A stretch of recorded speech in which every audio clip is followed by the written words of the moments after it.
ఐసీయూలో ప్రాణాలతో పోరాడుతున్నాడు సంజయ్.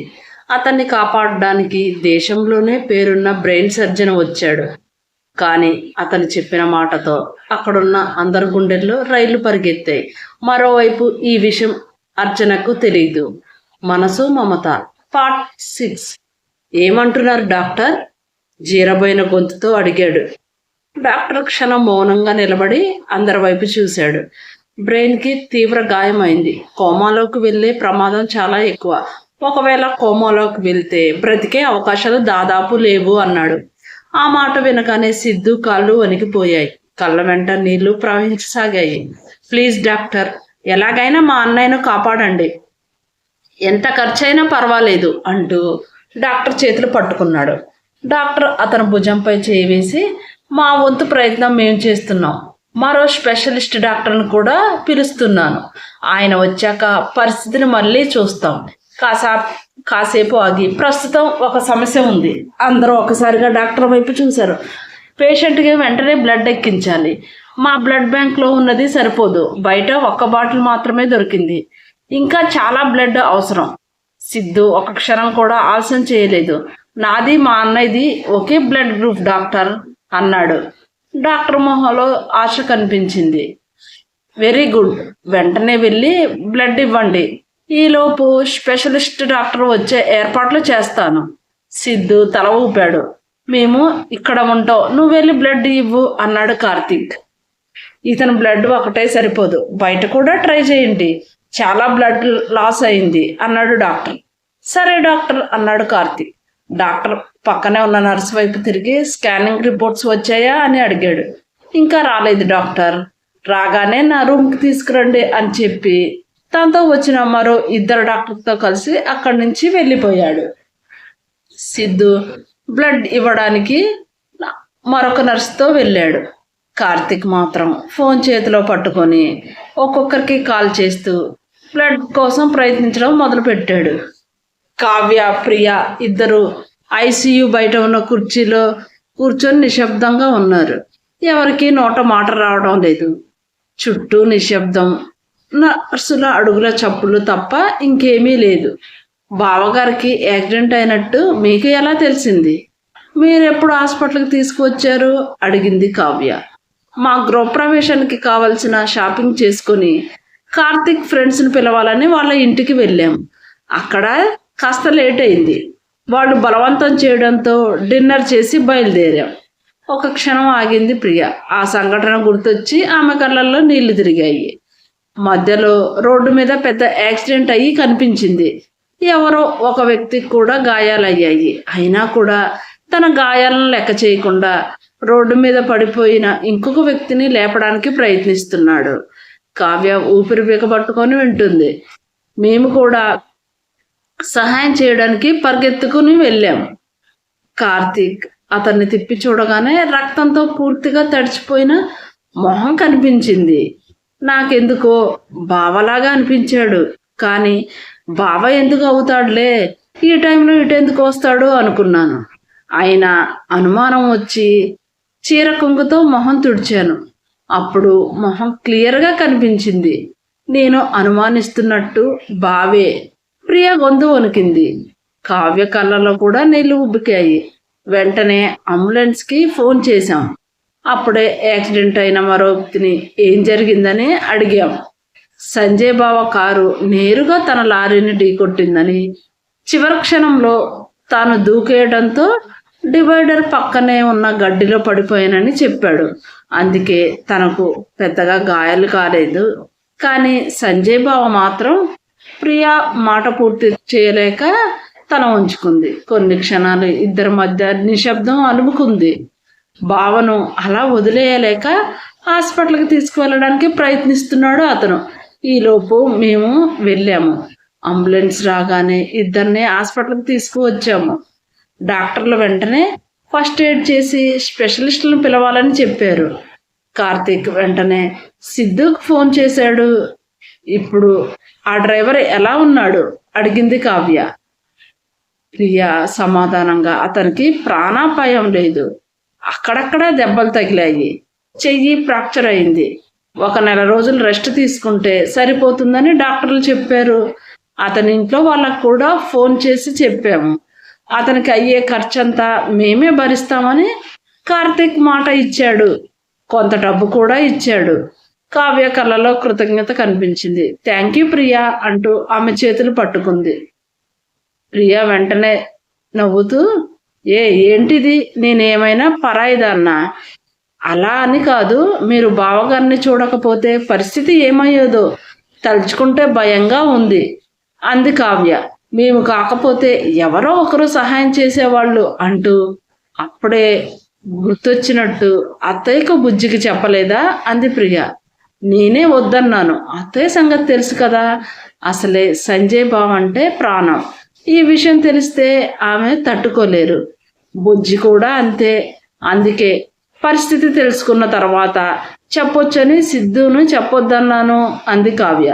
మంచి పని చేసావు అంది ప్రియ ఐసీయూ తలుపుల వైపు చూస్తూ. ఆవిడకు కొడుకు మీద ఉన్న ప్రేమ ఒకరి జీవితాన్ని నాశనం చేసింది. ఇప్పుడు అదే ప్రేమ తన కొడుకును కూడా కోల్పోయే పరిస్థితికి తీసుకువచ్చింది. ఆలోచనతో ఆమె కళ్ళల్లో మళ్ళీ నీళ్లు తిరిగాయి. బ్లడ్ ఇవ్వడానికి వెళ్ళిన సిద్ధు వచ్చాడు. ఇంతలో డాక్టర్ల బృందం కూడా వచ్చింది. అందులో కొత్తగా కనిపిస్తున్న వ్యక్తిని ఈయన డాక్టర్ హరి గారు పరిచయం చేస్తూ అన్నాడు హాస్పిటల్ చీఫ్ డాక్టర్. నమస్తే డాక్టర్ అన్నారు. డాక్టర్ హరి పరిస్థితి వివరించాడు. ఆపరేషన్ చేయమంటే చేస్తాను, హోప్స్ మాత్రం పెట్టుకోకండి అన్నాడు. అందరి గుండెలు జారిపోయాయి. సిద్ధు, ప్రియ ఏడుపు ఆపుకోలేకపోయారు. కావ్య కళ్ళ వెంట కూడా నీళ్లు కారిపోయాయి. సంధ్యతో పెద్దగా చనువు లేకపోయినా కలిసిన కొన్నిసార్లు అయినా అభిమానంగా మాట్లాడేవాడు. చూస్తూనే తెలుస్తుంది మృదు స్వభావి అని. అతను అంటే ఇంట్లో అందరికీ ప్రాణమే, కానీ విడిగా ఎందుకు ఉంటాడో తెలీదు. సిద్ధు, నువ్వే ఇలా అయితే ఎలా? Please calm down. సంజుకు ఏమీ కాదు. కార్తీక్ ఓదార్చాడు. మా అన్నయ్యను ఎలాగైనా కాపాడండి, ఎంత ఖర్చైనా పర్వాలేదు చేతులు జోడిస్తూ అన్నాడు సిద్ధు. మా ప్రయత్నం మేము చేస్తాము, ఆపై దేవుని దయ. మీరు రిసెప్షన్లో ఫీజు కట్టేసి రండి, మేము ఆపరేషన్కి సిద్ధం అవుతాము.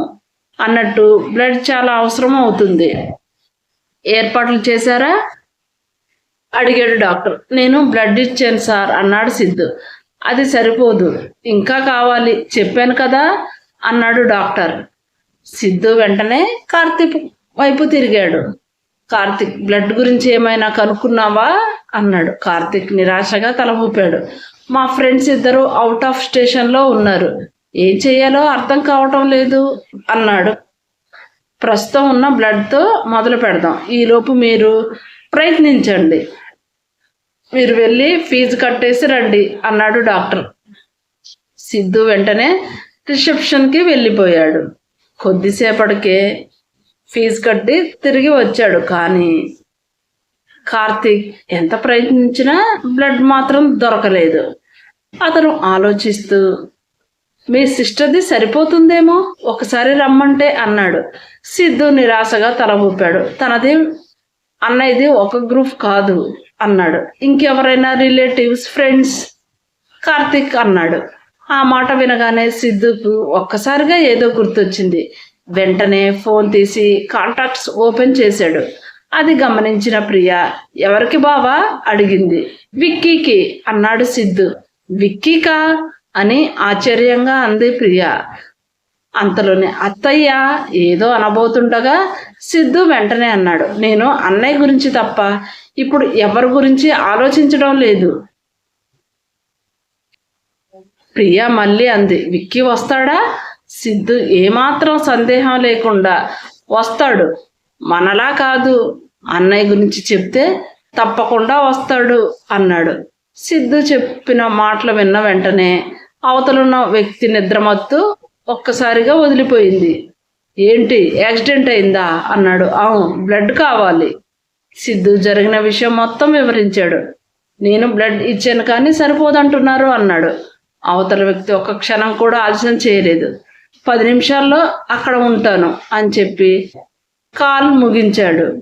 అతను చెప్పినట్లుగానే పావు గంటలో హాస్పిటల్కి చేరుకున్నాడు. అతను ఒక్కటే రాలేదు, అతనితో పాటు మరో 2 వ్యక్తులు కూడా వచ్చారు. వారిలో కొంచెం పెద్ద వయసు ఉన్న వ్యక్తిని చూడగానే మామయ్య అంటూ సిద్ధు పరిగెత్తుకు వెళ్ళి ఆయన్ని గట్టిగా కౌగిలించుకొని ఏడ్చేశాడు. ఆయన ప్రేమగా సిద్ధు భుజం తట్టి అన్నయ్యకి ఏమీ కాదు, ఊరుకో అంటూ ఓదార్చాడు.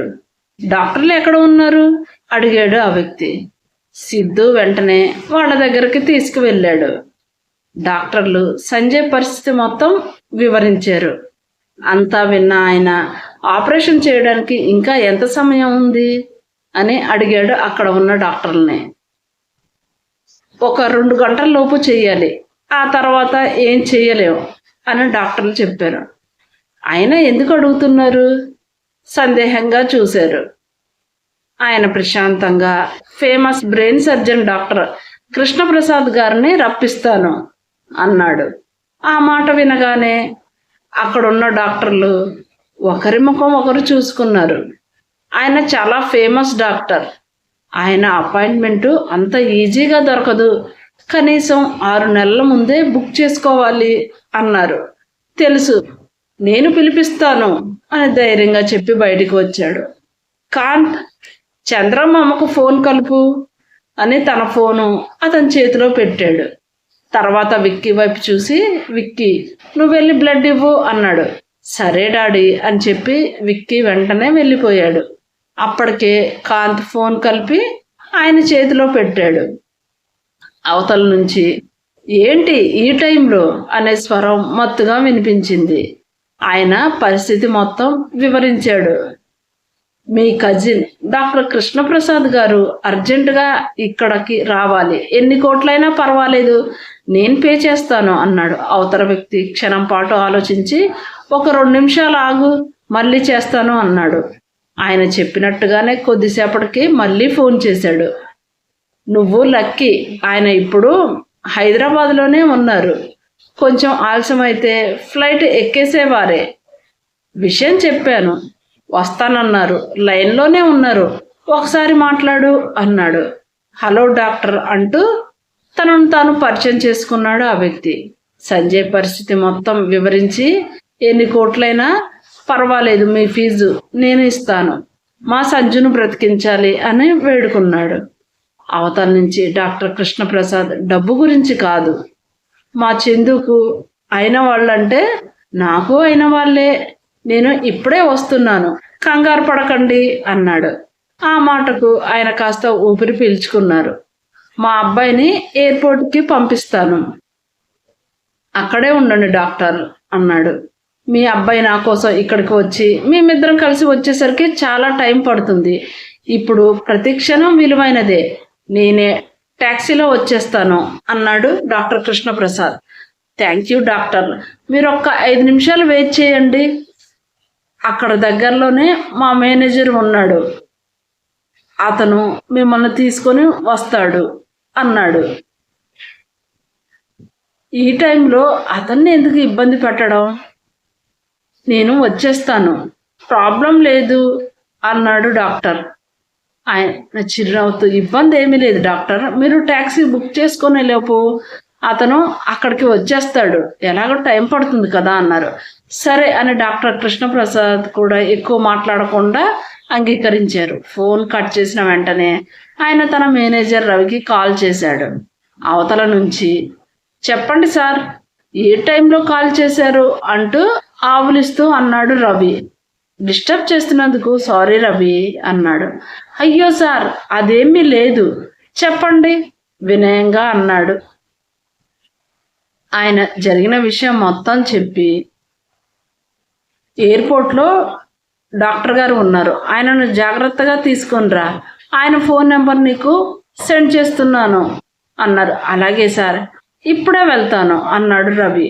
ఒక్క విషయం రవి, త్వరగా రమ్మన్నానని స్పీడ్గా డ్రైవ్ చేయకు, చాలా జాగ్రత్తగా తీసుకురావాలి డాక్టర్ గారిని అన్నాడు. లేదు సార్, నేను జాగ్రత్తగానే తీసుకువస్తాను అన్నాడు. ఫోన్ కట్ చేసిన తర్వాత ఆయన మరో 2 కూడా ఫోన్ చేశారు. బ్లడ్ అవసరం పడవచ్చు, రెడీగా ఉండండి, నేను ఫోన్ చేయగానే వెంటనే రండి అన్నాడు. అవతల వాళ్ళు కూడా సరే మేము రెడీగానే ఉంటాము, మీరు ఎప్పుడు ఫోన్ చేసినా వెంటనే వచ్చేస్తాము అన్నారు. ఆయన అక్కడికి వచ్చినప్పటి నుంచి పరిస్థితి పూర్తిగా మారిపోయింది. అన్ని తన చేతుల్లోకి తీసుకొని చకచక ఏర్పాట్లు చేయడం ప్రారంభించారు. ఆయన్ని చూసిన తర్వాత సిద్ధులో కూడా ధైర్యం వచ్చింది. ఆయన సిద్ధు భుజంపై చేయి వేసి, సిద్ధు భయపడకు, డాక్టర్ కృష్ణప్రసాద్ గారు వస్తున్నారు, ఆయన ఆపరేషన్ చేస్తే తిరుగుండదు అని ధైర్యం చెప్పారు సిద్ధుకి. సిద్ధు కృతజ్ఞతగా థ్యాంక్ యూ మామయ్య అన్నాడు. ఆయన వెంటనే చిరునవ్వుతో థ్యాంక్స్ చెప్పి నన్ను పరాయవాణ్ణి చేయకు, వెంటనే నాకు చెప్పాల్సింది కదా అన్నారు. సిద్ధు తలదించుకుంటూ నాకేం చేయాలో అర్థం కాలేదు మామయ్య, ప్రియా భర్త ఫోన్ చేశాడు, ఇక్కడికి వచ్చాక పూర్తిగా కంగారు పడిపోయాను, నాకేం చేయాలో కూడా తోచలేదు అంటూ జరిగిన విషయం చెప్పాడు. ప్రియ పక్కన నిలబడి ఉన్న కావ్య మెల్లగా అడిగింది, ఈయన ఎవరు? ఇంతకు ముందు ఎప్పుడూ చూడలేదు, సిద్ధు మాత్రం మామయ్య అంటున్నాడు. ప్రతాప్ వర్మ అంకుల్, చిరునవ్వుతో అంది ప్రియ. కావ్యకి ఇంకా అర్థం కాలేదు. ప్రతాప్ వర్మ? ఆశ్చర్యంగా చూసింది. వర్మ గ్రూప్ ఆఫ్ కంపెనీస్ తెలుసు కదా, దాని చైర్మన్ ఈయనే. మై గాడ్, ఇండియాలో టాప్ గ్రూప్ ఆఫ్ కంపెనీస్ కదా. కావ్య ఆశ్చర్యపోయింది. అవును, ఆ గ్రూప్ ఆఫ్ కంపెనీస్ అన్నీ ఈ అంకుల్ వాళ్ళవే అంది ప్రియ. ఆమె చూపు వెంటనే ప్రతాప్ వర్మ వైపు మళ్ళింది. 6 అడుగుల ఎత్తుతో దబ్బపండు ఛాయలో అందంగా హుందాగా ఎంతో సింపుల్గా కనిపిస్తున్నారు. ఆ ప్రతాప్ వర్మ గారు ఈయన? ఇంత సింపుల్గా ఉన్నారే అంది ఆశ్చర్యంగా కావ్య. ప్రియ చిరునవ్వు నవ్వింది. అంకుల్ అంతే, అంకుల్ మాత్రమే కాదు, వాళ్ళ ఇంట్లో అందరూ అంతే, చాలా సింపుల్గా ఉంటారు, అసలు గర్వమే ఉండదు అంది. వాళ్ళు మనకు రిలేటివ్సా అడిగింది కావ్య. కాదు అంది ప్రియ. మరి సిద్ధు మామయ్య అంటున్నాడు అంది కావ్య. సిద్ధు ఫాదర్, అదే మామయ్య, ప్రతాప్ అంకుల్ ఇద్దరు చిన్నప్పటి నుంచి బెస్ట్ ఫ్రెండ్స్. ఆ స్నేహంతోనే వీళ్ళు కూడా చిన్నప్పటి నుంచి మామయ్య అని పిలుస్తున్నారు. ఇంతకు ముందు వాళ్ళు పక్క పక్క ఇళ్లలోనే ఉండేవారు. తర్వాత ప్రతాప్ అంకుల్ వాళ్ళు వేరే ఇల్లు కట్టుకొని వెళ్ళిపోయారు. ఆయన 2 కుటుంబాల మధ్య బంధం మాత్రం అలాగే ఉంది. బావ వాళ్ళు అంకుల్ పిల్లలు చిన్నప్పటి నుంచి కలిసిమెలిసి పెరిగారు. అందరూ బెస్ట్ ఫ్రెండ్స్. ప్రతాప్ అంకుల్ మామయ్య ఎలా బెస్ట్ ఫ్రెండ్సో అంటూ అక్కడ నిలబడి ఉన్న కాంత్ వైపు చూపించింది. సంజు బావ, కాంత్ ఇద్దరు కూడా అంతే బెస్ట్ ఫ్రెండ్స్. కావ్య చూపు ప్రియ చూపించిన దిశగా వెళ్ళింది. కాంత్ను పరిశీలనగా చూసింది. 6 అడుగుల ఎత్తు, ఫెయిర్ లుక్, చూడగానే ఆకట్టుకునే హ్యాండ్సమ్, చేతులు కట్టుకొని తండ్రి చెప్తున్న మాటలను వినయంగా వింటూ నిలబడ్డాడు. ఇంతలో డాక్టర్ కృష్ణప్రసాద్ అక్కడికి చేరుకున్నారు. ఆయనను చూడగానే ప్రతాప్ గారు ఎదురు వెళ్ళారు. ఐఆమ్ ప్రతాప్ వర్మ అంటూ షేక్ హ్యాండ్ ఇచ్చి తనను తాను పరిచయం చేసుకున్నాడు. డాక్టర్ కృష్ణప్రసాద్ కూడా షేక్ హ్యాండ్ ఇస్తూ nice to meet you mister Pratap Varma, ఇంతకీ పేషెంట్ ఎక్కడ ఉన్నారు, ఏమైంది అని అడిగారు. రండి డాక్టర్ అంటూ ప్రతాప్ గారు ఆయనను లోపలికి తీసుకువెళ్ళారు. డాక్టర్ కృష్ణప్రసాద్ను చూడగానే అక్కడ ఉన్న డాక్టర్లందరూ ఆశ్చర్యపోయారు. నిజంగానే అంత తక్కువ సమయంలో అంత పెద్ద డాక్టర్ను ఇక్కడికి తీసుకురావడం చూసి కొద్దిసేపు ఎవరి నోట మాట రాలేదు. డాక్టర్ కృష్ణప్రసాద్ తానే ముందుగా అందరినీ పరిచయం చేసుకొని పేషెంట్ కండిషన్ గురించి అడిగాడు అక్కడున్న డాక్టర్లని. ముందు రిపోర్ట్స్ చూడండి డాక్టర్ అంటూ ఫైలు ఆయన చేతులకి పెట్టారు. నేను బయట ఉంటాను, క్యారీ ఆన్ డాక్టర్ అన్నాడు ప్రతాప్ వర్మ. ఇట్స్ ఓకే ప్రతాప్ వర్మ గారు, కూర్చోండి, పర్వాలేదు అంటూ రిపోర్ట్స్ చూడడం ప్రారంభించాడు డాక్టర్ కృష్ణప్రసాద్. ప్రతాప్ వర్మ గారు అక్కడే ఉండగా చీఫ్ డాక్టర్ అనుమానంగా అడిగాడు, ప్రతాప్ వర్మ గారు అంటే మీరు అనుకుంటున్న వ్యక్తే. రిపోర్ట్ చూస్తున్న డాక్టర్ కృష్ణప్రసాద్ నవ్వుతూ అన్నాడు, చీఫ్ డాక్టర్ ఒక్కసారిగా కంగారు పడ్డాడు. సారీ సార్, మీరని మాకు తెలీదు, ముందే చెప్పొచ్చు కదా అంటూ వెంటనే కుర్చీ ఆఫర్ చేశాడు. ఆయన చిరునవ్వుతో ఇప్పుడు ఏమైందని ఇంత కంగారు పడుతున్నారు, పర్వాలేదు అంటూ వారించారు. అక్కడున్న డాక్టర్లకు అప్పుడు అర్థమైంది, ఈయన కాబట్టే డాక్టర్ కృష్ణప్రసాద్ గారిని ఇంత త్వరగా రప్పించగలిగారు అనుకున్నారు. డాక్టర్ కృష్ణప్రసాద్ ప్రతి రిపోర్ట్ను క్షుణ్ణంగా పరిశీలించారు. ఆ గదిలో ఉన్న అందరి చూపు ఆయన మీదే నిలిచిపోయింది. చివరికి రిపోర్ట్ మూసి పేషెంట్ను ఒక్కసారి చూడాలి అన్నారు. పదండి డాక్టర్ అంటూ చీఫ్ డాక్టర్ ముందుకు నడిచాడు. ప్రతాప్ గారు మాత్రం బయటే ఆగిపోయారు. డాక్టర్ కృష్ణప్రసాద్తో పాటు మిగతా డాక్టర్లు అందరూ ఐసీయూలోకి వెళ్ళిపోయారు. ప్రతాప్ వర్మ అక్కడే ఆగిపోయాడు. ఐసీయూ తలుపులు నెమ్మదిగా మూసుకుపోయాయి. బయట సిద్ధు, ప్రియా, కావ్య, కార్తీక్, కాంత్ అందరి చూపు అటే నిలిచిపోయింది. లోపల దేశంలోనే పేరు పొందిన బ్రెయిన్ సర్జన్ డాక్టర్ కృష్ణప్రసాద్ సంజయ్ను ఒక్కసారి క్షుణ్ణంగా పరిశీలించాడు. తర్వాత పరిస్థితి క్రిటికల్గానే ఉంది అన్నాడు. కొనసాగుతుంది. ఎంతో హోప్తో కృష్ణప్రసాద్ని రప్పిస్తే ఆయనే అలా అన్నాడు. మరి ఇప్పుడు సంజయ్ పరిస్థితి ఏమిటి? అతని ప్రాణాలు నిలుస్తాయా? నెక్స్ట్ పార్ట్లో తెలుసుకుందాం. ఈ భాగం మీకు నచ్చినట్టయితే లైక్ చేయండి, షేర్ చేయండి, సబ్స్క్రైబ్ చేయండి. మీ అమూల్యమైన అభిప్రాయాలను కామెంట్ రూపంలో నాకు తెలియజేయండి. ఎవరైనా సబ్స్క్రైబ్ చేయకుండా చూస్తున్నట్లయితే మీరు కూడా సబ్స్క్రైబ్ చేసి చూడండి. మీకు తెలిసిన వాళ్ళకు కూడా రికమెండ్ చేయండి. మళ్ళీ నెక్స్ట్ పార్ట్లో కలుసుకుందాం. అంతవరకు సెలవు. ధన్యవాదములు.